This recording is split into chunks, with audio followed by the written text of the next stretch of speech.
پیر طریقت امام وقت پیر مہر علی شاہ رحمت اللہ علیہ جب مرزا دجال کا مقابلہ کرنے گولڑا سے چلے تو ان کا ایک مرید جو کہ انگریز کی CID میں تھا کہنے لگا کہ انگریز فیصلہ کر چکا ہے، یا تو آپ کو مروا دے گا یا برِ صغیر سے نکال دے گا۔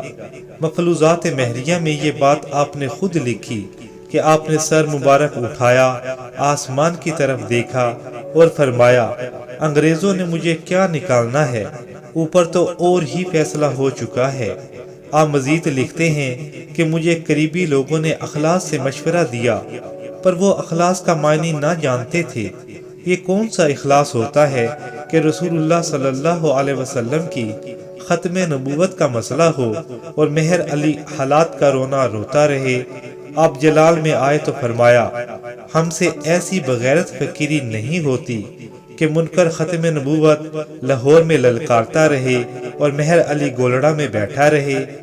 پھر اللہ کے اس شیر نے اکیلے اس سلطنت سے ٹکر لی جس کی ریاست میں سورج غروب نہ ہوتا تھا، اور ساری دنیا کے سامنے قادیانیت کو بے نقاب کیا اور ختم نبوت کا علم بلند کیا۔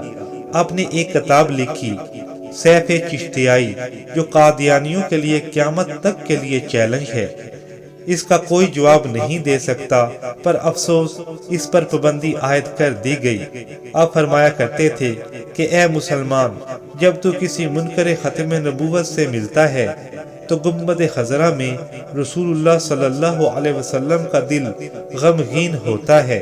بس ایک بات یاد رکھنا مسلمانوں، رسول اللہ صلی اللہ علیہ وسلم کی ظاہری حیات میں 74 جنگیں ہوئیں جن میں 259 صحابہ شہید ہوئے، پر صرف عقیدہ ختم نبوت پر یمامہ کے مقتل میں 1200 صحابہ شہید ہوئے۔ صحابہ فرمایا کرتے تھے ہم نے ایسی جنگ نہ پہلے کبھی دیکھی نہ بعد میں کبھی۔ سب سے سمجھوتا کر لینا، لیکن جب بات رسول اللہ صلی اللہ علیہ وسلم کی آ جائے تو پھر سر کٹانے کے لیے تیار ہو جانا۔ جس دن ایسا ہوا پھر دیکھنا مسلمانوں کا عروج کیسے واپس آتا ہے۔